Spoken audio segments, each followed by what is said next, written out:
d'abord, on voulait dire un grand merci à tous ceux qui ont participé au Festival du film scientifique.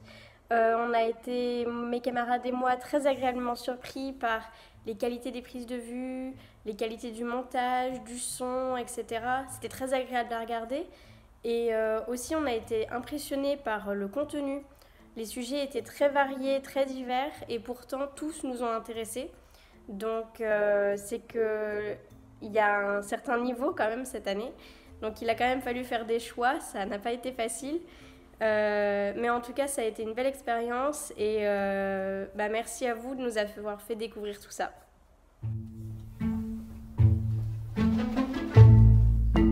D'utiliser une énergie solaire à la puissance décuplée. La base de notre projet repose sur un système géostationnaire en orbite au niveau d'un pôle. Ce système canalise les rayons solaires grâce à des miroirs. Les différents flux lumineux créés convergent en un point situé dans une parabole.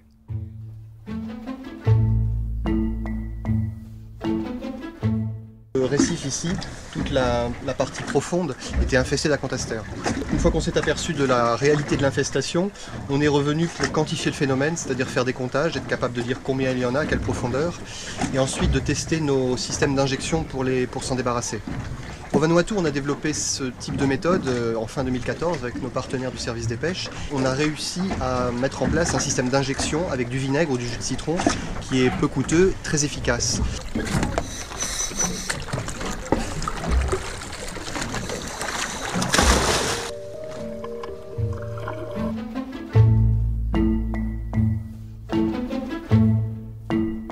Le riz apporte l'énergie nécessaire à l'organisme, mais consommé en grande quantité, il peut déséquilibrer la balance énergétique. Il est donc souvent pointé du doigt, car c'est un aliment incontournable dans l'assiette des Réunionnais. Pour autant, nous allons voir que la question est bien plus complexe. Les chercheurs de l'Université de La Réunion ont mené des entretiens autour de la consommation du riz, et voici un petit florilège des discours tenus. Le basmati est meilleur pour la santé, il est moins calorique et meilleur pour la digestion. Pour un créole, le riz c'est le plat principal traditionnel, et il ne se demande pas si c'est bon pour la santé. Le riz en lui-même ne fait rien, ce sont les sauces qui font grossir. Le riz n'est pas bon pour le diabète,